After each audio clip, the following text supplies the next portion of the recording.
اس کے جانے کے بعد عابد بھی ایک ٹیکسی لے کر اپنے گھر کو چل دیا، لیکن عابد اب اپنی ذات کے اندر تھا ہی نہیں، یہاں تو اس کا صرف جسم رہ گیا تھا۔ روح تو جانے تصورات کی کن وادیوں میں بھٹک رہی تھی کہ اچانک ڈرائیور کی آواز سے وہ ہڑبڑا کر چونکا اور اسے کرایہ ادا کر کے ٹیکسی سے اترا، اپنے گھر میں داخل ہو گیا۔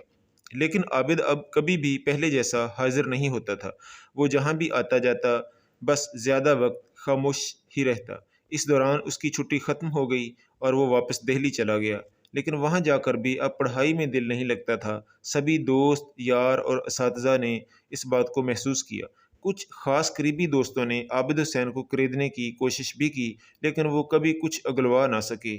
اس طرح وقت گزرتا گیا اور یہ محبت کا پودا اس کے اندر ہی اندر جوان ہوتا رہا۔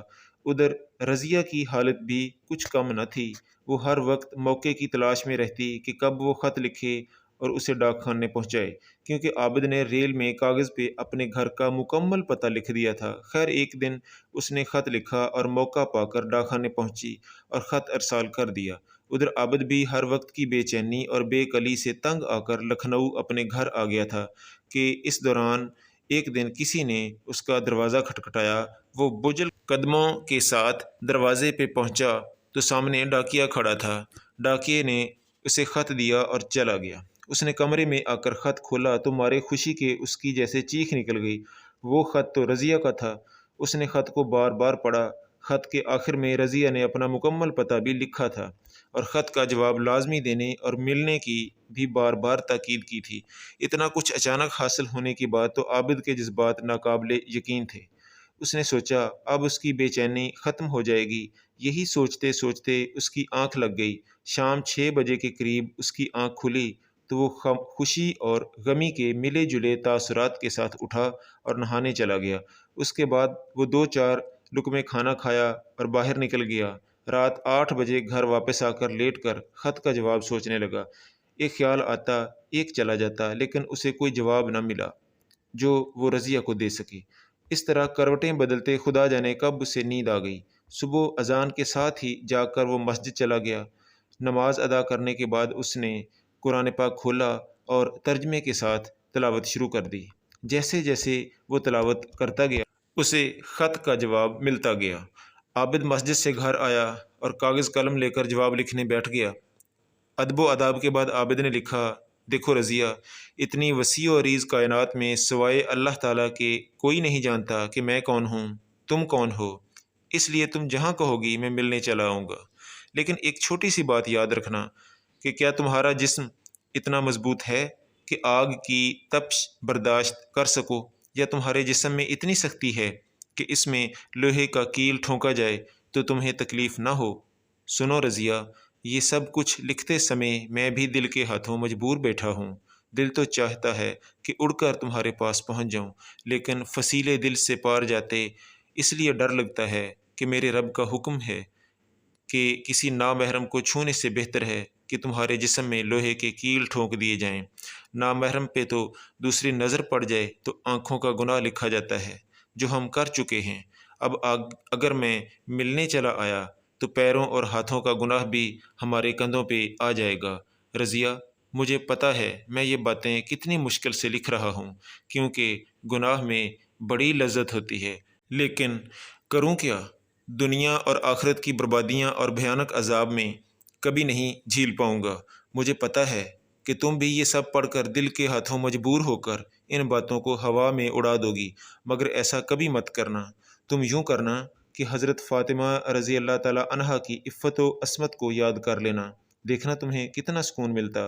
تم عورت ہو اور عورت فطرتاً کمزور ہوتی ہے، اس میں فیصلہ کرنے کی قوت بھی کم ہوتی ہے اور غلطی کا احتمال زیادہ ہوتا ہے، اور مرد کو یہ سب چیزیں عطا کی گئی ہیں۔ سو میں خود کو بھی روکتا ہوں اور تمہیں بھی منع کرتا ہوں کہ ہم نے خوابوں کا جتنا سفر کیا یہیں پہ ختم کر کے سب کچھ اپنے اللہ پہ چھوڑ کر اپنی اپنی زندگی جیتے ہیں۔ اور ہاں، یاد رکھنا کہ اس خط کا جواب بھی نہ دینا۔ وجہ صرف اتنی سی ہے کہ پھر کہیں بڑھتے بڑھتے ہم بھٹک نہ جائیں۔ مجھے پتہ ہے کہ کہ جو میں لکھ رہا ہوں یہ ناممکنات میں سے ہے، لیکن اگر پیار، عشق اور محبت کو امر کرنا چاہتی ہو تو اس خط کے ایک ایک حرف پہ عمل کرنا۔ اور آخر میں پھر ادب و اداب کر کے اس نے خط رضیہ کے بتلائے ہوئے پتے پہ ارسال کر دیا۔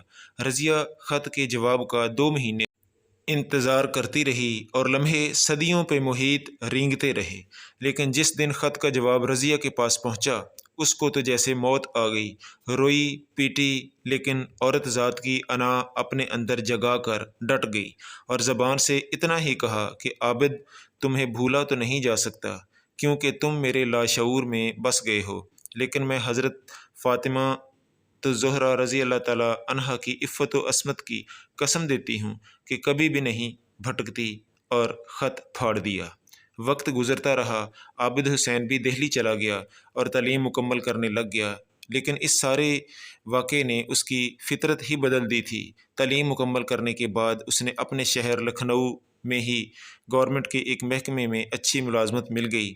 اب اس کے گھر والے اس کی شادی کا سوچنے لگے۔ عابد کے ابا نے اپنے دوستوں سے کہا کہ بیٹے کے لیے کوئی مناسب رشتہ ڈھونڈو۔ کچھ عرصے کے بعد ایک دوست نے اس کے ابا کو ایک رشتہ بتایا۔ پتہ چلا کہ لڑکی JNU جواہر لال نہرو یونیورسٹی کی پڑھی ہے۔ خیر بات چلی اور ان وقتوں کے رواج کے مطابق دونوں اطراف کے بڑوں نے رشتہ پکا کر دیا اور ساتھ کہا کہ لڑکے لڑکی کا ایک دوسرے کو دیکھنا کوئی ضروری نہیں۔ ان دنوں نہ تصویروں وغیرہ کا رواج تھا، سو رشتہ پکا ہو گیا۔ ادھر عابد نے بھی خاموشی سے اپنے ابا اماں کے سامنے نظریں جھکا کر ان کا حکم تسلیم کر لیا۔ سال 6 مہینے بعد شادی کی تیاریاں شروع ہو گئیں۔